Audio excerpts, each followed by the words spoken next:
بالله من الشيطان الرجيم. بسم الله الرحمن الرحيم.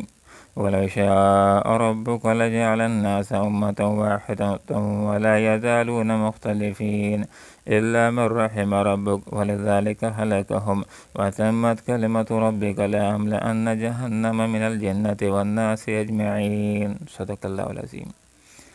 سبحانك لا علم لنا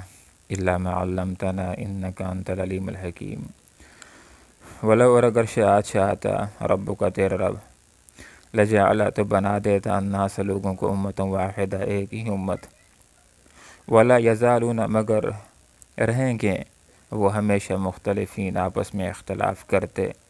الا سوائے من اس کے رحمہ جس کی پر رحم کیا رب کا تیرے رب نے ولذالک اور اسی امتحان کے لیے خلق اس نے پیدا کیا ہم ان کو وتمت اور پوری ہوئی کلمت بات رب کا تیرے رب کی لأملأن کہ میں ضرور بھر دوں گا جہنم کو من الجنت جنوں سے والناس سے لوگوں سے اجمعین سب کے سب سے۔ آیت کے اندر یہ بات ارشاد فرمائی گئی کہ اگر اللہ رب العالمین یہ بات چاہتا کہ سارے کے سارے انسانوں کو ایک ہی ملت بنا دیتا، ایک ہی طریقے کے اوپر چلنے والا بنا دیتا تو جبراً ایسا ضرور اللہ تعالیٰ کر سکتا تھا کہ جیسے اللہ رب العالمین نے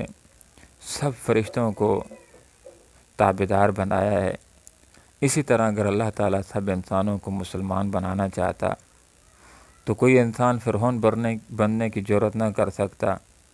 کوئی انسان نمرود ابو جہل بننے کی کوشش نہ کر سکتا، سارے ٹھیک مسلمان ہوتے۔ لیکن جہاں پر اللہ تعالیٰ نے ارشاد فرمایا ولو شاء اگر چاہتا رب کا تیرا رب لجعل تو بنا دیتا الناس سارے لوگوں کو امت واحدہ ایک ہی امت۔ اگر اللہ تعالیٰ جبراً یہ بات چاہتا کہ سارے لوگ مسلمان ہوں تو کوئی آدمی کافر بننے کی جرات بھی نہ کرتا، مگر چونکہ اللہ رب العالمین نے لوگوں کو اختیار دیا ہے، مرضی دی ہے، آزادی دی ہے، دو راستے واضح کیے ہیں کہ جو اپنی مرضی سے اچھے راستے کو اختیار کرنا چاہتا ہے تو کرے، اس کا بہتر انجام ہوگا۔ جو اپنی مرضی سے برے راستے کو اختیار کرنا چاہتا ہے اس کو اختیار کر لے دنیا میں، لیکن آخرت کے اندر اس کا ٹھکانہ بہتر نہیں ہوگا۔ چونکہ اللہ تعالیٰ نے جبراً لوگوں کو ایک ہی راستے کے اوپر نہیں لگایا، اس لیے لا یزالون مختلفین یہ لوگ آپس کے اندر اختلاف کرتے رہیں گے، کچھ لوگ حق کو قبول کرتے رہیں گے اور کچھ لوگ اس کا انکار کرتے رہیں گے۔ الا من رحم ربک سوائے اس کے کہ جس کی اوپر تیرے رب نے رحم کیا، جن کے اوپر تیرے رب کا رحم ہے تو وہ حق کے اندر اختلاف نہیں کرتے، حق کو دیکھتے ہیں، اس کو پہچانتے ہیں اور ایمان لے آتے ہیں۔ یہ ایمانیات عقائد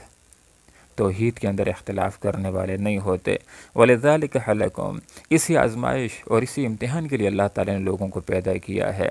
کہ لوگوں کے سامنے اللہ تعالیٰ نے دو راستے رکھ لیے ہیں۔ جو لوگ حق راستے کو، توحید کے راستے کو اپنا لیتے ہیں وہ اس امتحان کے اندر، آزمائش کے اندر کامیاب ہو جاتے ہیں، لیکن جو لوگ توحید کا انکار کر لیتے ہیں، اللہ کے دین کا انکار کر دیتے ہیں، اس آزمائش، اس امتحان کے اندر ناکام ہو جاتے ہیں۔ وَتَمَّتْ پوری ہوئی کلمت بات رب کا تیرے رب کی، یہ کہ میں جہنم کو جنوں اور انسانوں سب سے بھر دوں گا۔ اللہ رب العالمین نے قضاء و قدر کے اندر یہ بات طے کر رکھی ہے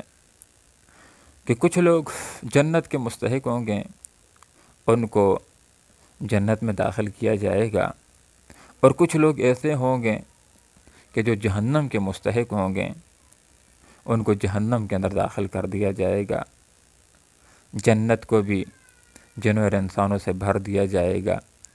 جہنم کو بھی جنوں اور انسانوں سے بھر دیا جائے گا۔ روایت کا مفہوم ہے کہ جنت اور جہنم جھگڑ پڑیں۔ جنت نے کہا آخر کیا بات ہے، میرے اندر غریب لوگ آئیں گے، معاشرے کے گئے گزرے لوگ آئیں گے، اور جہنم نے کہا کہ میرے اندر تو جبار، بڑے بڑے مالدار، سرکش قسم کے لوگ آئیں گے۔ اللہ رب العالمین نے جنت سے فرمایا کہ تو میری رحمت کا مظہر ہے، جس کے اوپر چاہوں گا تیرے ذریعے سے رحم کروں گا، اور جہنم سے اللہ رب العالمین نے ارشاد فرمایا تو میرے عذاب کا مظہر ہے، جس کو چاہوں گا تیرے ذریعے سے سزا دوں گا۔ اللہ جنت کو بھی بھرے گا، اللہ تعالیٰ جہنم کو بھی بھرے گا۔ جنت کے اندر جس وقت اللہ تعالیٰ انسان اور جنات کو داخل کر دے گا، پھر بھی اگر کچھ جگہ بچ گئی تو اللہ تعالیٰ ایک نئی مخلوق کو پیدا فرما دے گا اور اس کے ذریعے سے اللہ تعالیٰ جنت کو بھر دے گا۔ اور جہنمیوں کی کثرت کی وجہ سے جہنمیوں کی کثرت کے باوجود آوازیں بلند کرے گی۔ اللہ رب العالمین اس کے اوپر اپنا پاؤں رکھیں گے تو وہ کہنا شروع کر دے گی، بس بس اے اللہ رب العالمین تیری عزت کی قسم، بس بس۔ تو یہاں پر یہ بات ذکر کر دی گئی، وتمت پوری کلمت و بات رب کا تیرے رب کی، لأملأن جہنم کہ ضرور بضرور میں بھر دوں گا جہنم کو جنوں سے اور انسانوں سے اجمعین سب کے سب سے۔ وہ ہے کہ اللہ تعالیٰ نے یہ بات پہلے سے طے کر رکھی ہے کہ دنیا کے اندر جو لوگ بھی اپنی مرضی کے ساتھ حق کا اختلاف کرتے ہوئے غلط راستے کو اختیار کریں گے، کفر اور ظلم کے راستے کو اختیار کریں گے، تو شیطانوں سے بھی، اور جن لوگوں نے شیطانوں کی پیروی کی ان سے بھی میں جہنم کو بھر دوں گا۔ تو دنیا کے اندر اب وہ لوگ کہ جو شیطان کی پیروی کرنے والے ہیں، حق کا انکار کرنے والے ہیں، مرضی کی زندگی گزارنے والے ہیں، ظلم اور کفر کرنے والے ہیں، تو ان کو اللہ تعالیٰ دوزخ کے اندر ڈال دے گا اور ان کے اوپر تیرے رب کا یہ قول صادق آ جائے گا، وتمت پوری ہوئی کلمت بات رب کا تیرے رب کی، لأملأن کہ میں ضرور بضرور بھر دوں گا جہنم کو، من الجنت جنوں سے، والناس سے اور لوگوں سے، اجمعین سب کے سب سے۔ اللہ رب العالمین سے دعا کرتے ہیں کہ اللہ تعالیٰ نے ہمیں یہ جو اعزاز دیا کہ اپنی تمام تر مخلوقات کے اندر ہمیں اللہ تعالیٰ نے آزادی دی ہے، ارادے اور اختیار کی آزادی، کہ اگر ہم اپنی مرضی کے ساتھ اللہ کی اطاعت کریں گے، اللہ کی بندگی کریں گے، تو تمام مخلوق سے بڑھ کر کے ہمارا اعزاز ہوگا۔ پر جنت کے اندر ہمارے لیے اللہ نے وہ نعمتیں تیار کر رکھی ہیں کہ جن کو نہ انسانی آنکھوں نے نہ دیکھا ہے، نہ کانوں نے سنا ہے، اور نہ دل کے اندر ان کا خیال گزرا ہے۔ لیکن جب لوگ اپنی مرضی کے ساتھ اپنے اس اختیار کو غلط